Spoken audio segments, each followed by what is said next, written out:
Picture it. Your possessions, your property, your livelihood, all of it destroyed. If this happened to a few people, it would be a disaster.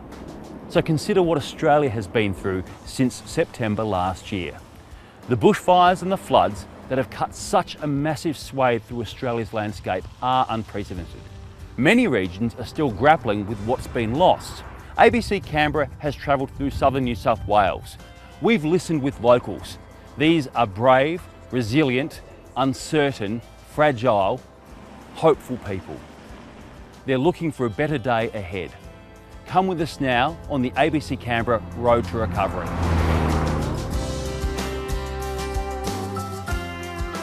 So we had the drought for quite a long time, and we've had a lot of patients coming indirectly from that because they're seeking food.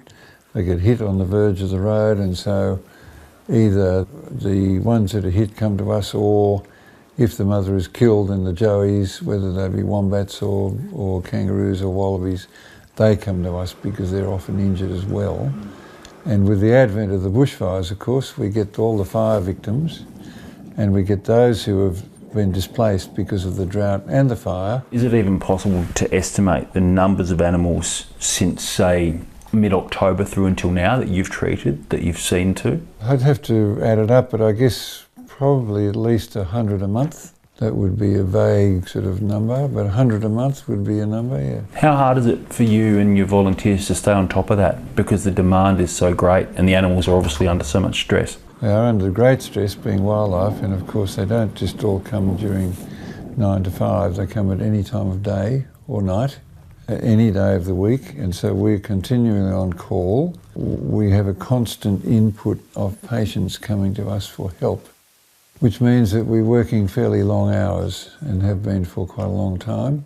Keeping up with the demand, well, I guess there's not much choice in that. We just do it because it needs to be done.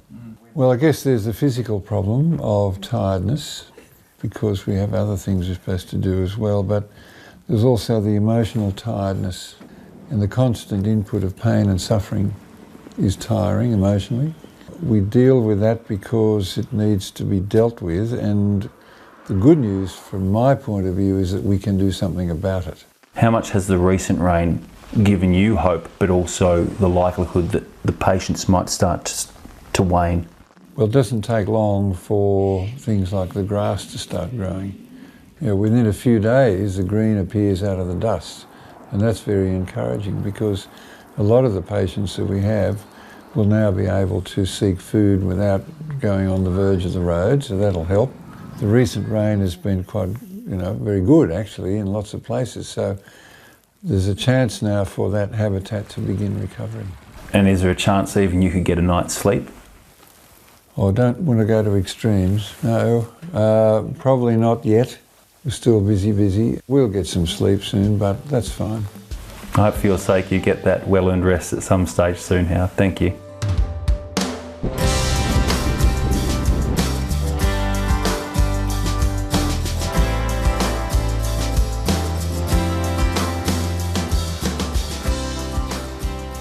Kate, thanks for having us at the Majors Creek pub. I mean, how's the last few months unfolded for you?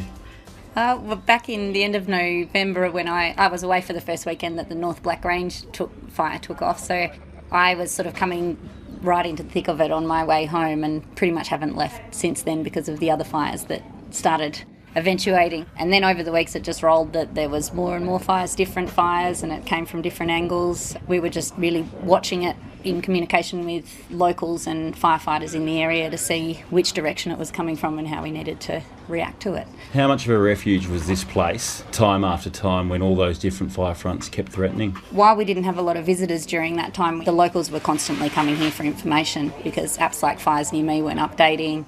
They weren't giving really specific to area details. Rather than sitting around wondering what was going on, people were coming down here to talk with other people, A, to get their minds off it, but B, to also just be in touch with what was going on. How do you reckon people are holding up now?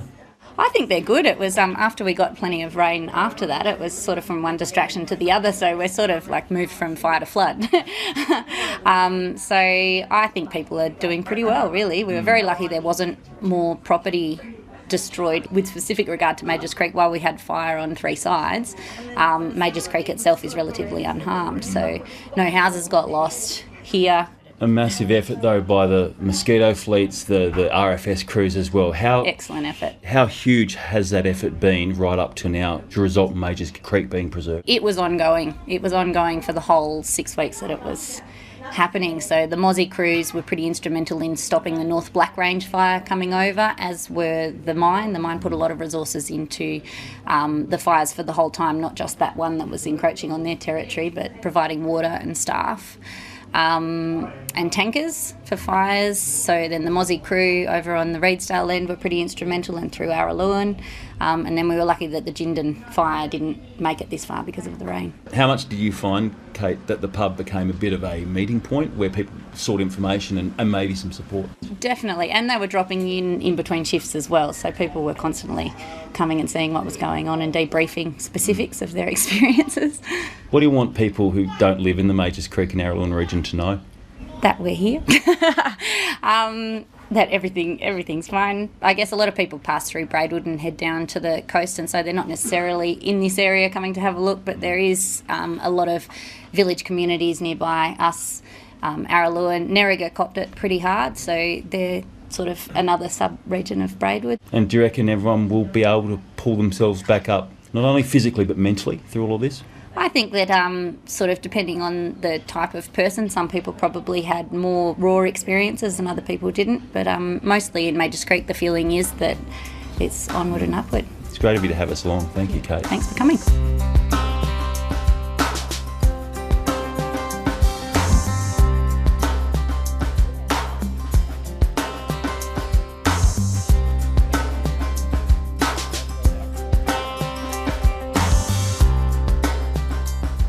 Kristen, Mick, thanks for welcoming us to your property, first and foremost. Nice to have you here. The way it looks now is probably not reflective of how it's been for the last 3 to 4 months particularly. Where did the trouble start for you? Around 29th of November, the fire came from over there, that direction. That's where it started, Talaganta fire. It was big and it was coming from the west, so it was quite vicious. The day that it hit bad, Mick wasn't here, so he was down in Victoria working, and me and a couple of other guys who live and work here with us are running around frantically getting phone calls from everyone and trying to figure out what we're meant to do, and Mick's calling in and saying, okay, evacuate, no, don't evacuate, and we just it was absolute chaos. But yeah, we stayed put and we did. stuck it out. We had a plan and we stuck to it, and it worked. Like you wouldn't believe it now with how green it is, but there was basically no grass here. We were pretty safe where we were as long as it didn't come from that direction there. And that first night, just seeing the blaze all along the hilltops there, just glowing red with the wind, there's nothing like it. It's like nature's created its own little city. Like, you know how you're driving into a city and you see everything lights up and that energy's there. It's like that, but it's not man-made. It's just something, it's so bizarre. It's so beautiful, but so terrifying at the same time. With Mick away from the property and you trying to make decisions for the horse's sake, for your own sake, for everything else, how did you navigate your way through those first sequence of hours? Just trying to stay calm. So that was the big thing. You know, we had so many different people calling in, saying different things, different levels of severity, you know, panicked people saying, get out of there, and other people saying, oh, no, you're okay. And so I just tried to stay calm. I knew that Mick was going to get here eventually, so don't do anything too drastic. Every minute must have felt like an hour as you were trying to get back, Mick. Tell us about making it here and what the next series of hours looked like to you. It was the worst drive of my life. I got the call from a friend who works, he's in the fire service in Braidwood, and he basically said, drop what you're doing and get back now. Mick, you were out fighting fires as well as keeping an eye on everything that was going on here. I mean, how was that process for you? Difficult to start with. It was hard trying to manage things back here without an income as such, and being out there helping out in the fire front as well. And Kristen, the fires were one thing, but you had a whole different set of challenges when the rain came and came fast. Just how difficult was it when that occurred? Well, you know, when it first happened, it was just so surreal because we've just been praying for rain and for nothing else. And then it hit and you're super happy and excited for about 10 minutes. And then we needed to get up and we needed to start floodproofing the place. We had, you know, water just running down this whole landscape here, just had water flooding down. It was like a massive monsoon. Kristen, what added problems, events happened as a result of that? Wildlife getting washed away, the wombats getting washed down the rapids there, and then us putting ourselves out on the bridge to try and fish them out and carry them back to dry land, and things that you just can't imagine ever doing. How is it to try and pull an adult wombat up out of a rushing rapid stream and try and bring it to safety? This is all yours. It's another, I guess it's kind of like that adrenaline rush thing as well. I mean, for me, and like I'm a big animal lover, so it was just a question of like, just get them out. Like I wasn't thinking too much about it. Lucky I had him there to go, no, don't run into the rapids. You know, let's think about this because I'm just trying to run out there. So I did have Mick to help me think about it a bit more rationally, but She wanted to jump in and, swim Swim after out and get them. which wasn't going. Yeah. But I volunteered at wildlife parks for quite a few years, so I've had quite a bit of experience handling young wombats. So I'm used to the ones at maybe 5 to 10 kilos. So I thought, you know, I've got this. Through all of this, for both of you, how do the next series of days and weeks look? We need a bit of rest to start with, I think. We're both pretty tired from it all. It's basically repair. Like, we just got to repair the place and get the business back up and going. We feel very fortunate to get an insight into your lives and everything you've been up against and now come through the end of for now. But thanks for doing it with us and thanks for letting us in. Thanks for having us. Thanks for coming. It's been good. Mogo will go forward from here. I think the character and charm of Mogo will survive it all and keep going for sure. As Mogo and the surrounding region tries to regrow, what's the most important thing for people outside of the Mogo region to know about what's happening here? Well, first up, that like all original reports were that Mogo had been levelled completely by the ferocious fire. 60% of the town is still here and intact and trading. We've got terrible result up the northern end of town, you know, which is very, very sad. But we're actually here. We've been here 39 years, and there used to be 4 businesses in town. So we've seen it grow to 50 businesses. It's probably been knocked back to 30 businesses. I think, given it a bit of time, it'll evolve in a new, more positive way. We'll get new shops in town. And remembering that we're not just a shopping centre, we're actually a community, and our community up the back has just been phenomenal. The support, you know, they're saving each other's homes. There's just so many stories within stories that aren't just this main street, even though this is important to people, you know, the people, the buildings, the shops.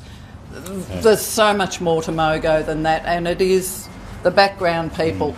Yeah. The people up the back who are just doing a wonderful job. As the fire had said, you know, like part of the reason that a lot of Mogo was saved was because a lot of the residents stayed, banded together, 3 or 4 houses. They all got together, put all their houses together and fought and saved 4 or 6 houses in a row. You know, it's just fantastic stuff. They lost a few up there, but if those residents weren't there, a hell of a lot more houses would have been done in for sure. In our case, we took a little bit of damage out the back, lost hothouse and valuable plants and so on, but you know, we can get back and we are back on our feet and trading, and I think that has made a fair bit of difference to our sort of mental state, that we can actually get straight back into work and help get Mogo back on its feet, and hopefully that'll start encouraging the other businesses that have lost everything to get going and you know, get on their feet again as well. Plus we've got this new little pop-up mall that will allow those businesses that have lost their shop frontage to have a place to sell their wares and get some money together and move forward.